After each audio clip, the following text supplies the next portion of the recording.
Porque no todos los papas han sido unos sinvergüenzas.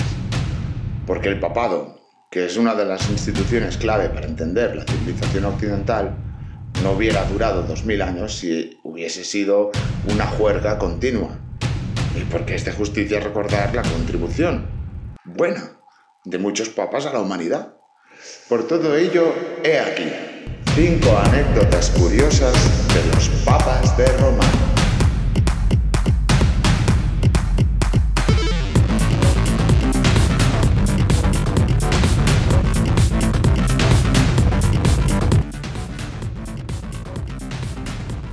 León I el Magno, siglo V, Papa número 45.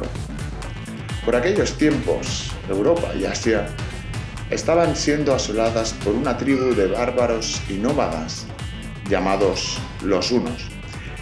Su caudillo era Atila, del que se decía que por donde pisaba su caballo nunca más volvía a crecer la hierba, de lo animal y lo bestia que era.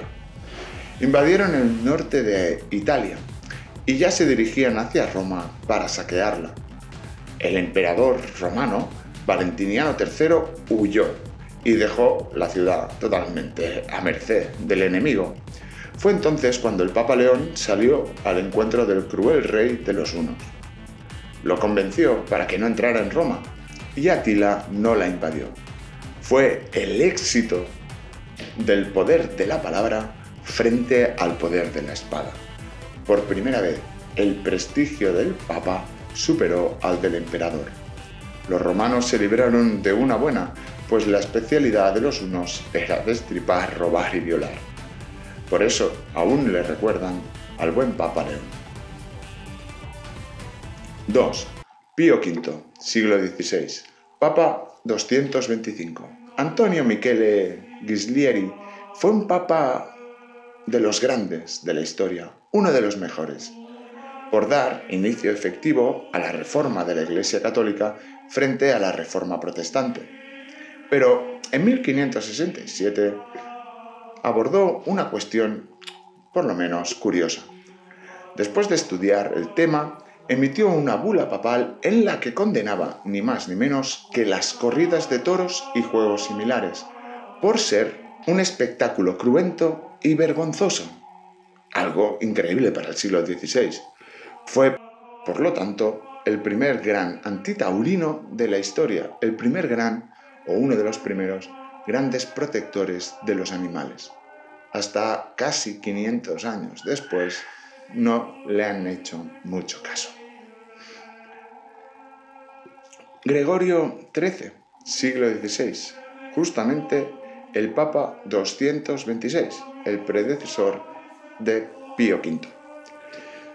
La reforma del calendario juliano, el utilizado desde que Julio César lo instauró en el año 46 a.C., para dar paso al vigente calendario gregoriano, al que va ligado su nombre, ha hecho de él un personaje de popular notoriedad.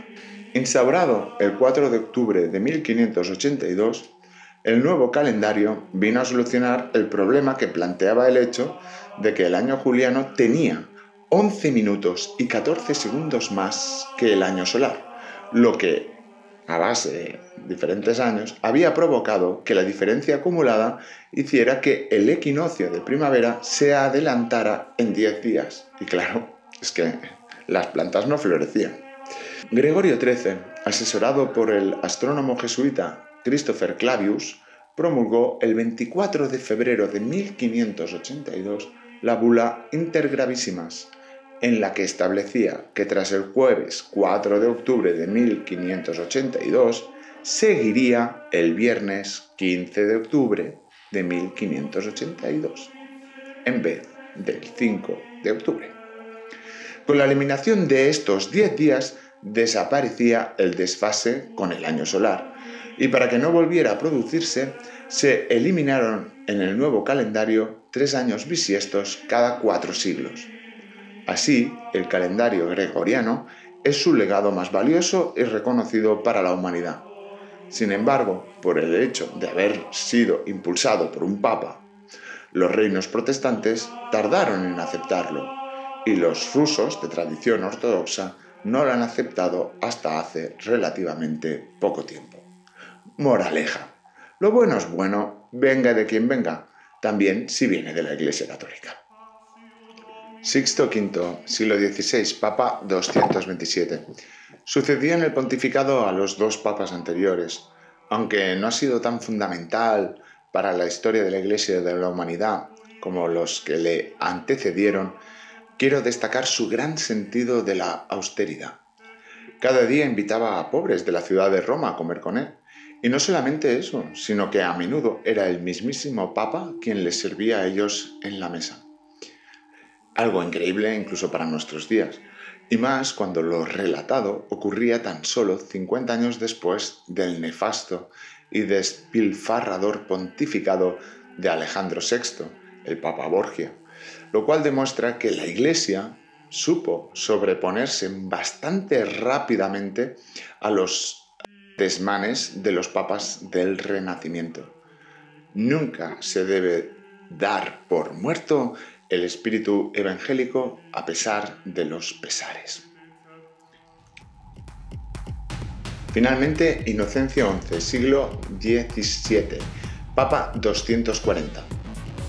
Fue este papa quien propició una coalición de reinos católicos, la Liga Santa, contra los turcos en la batalla de Kahlenberg el 12 de septiembre de 1683, justo cuando las tropas turcas se encontraban a las puertas de Viena.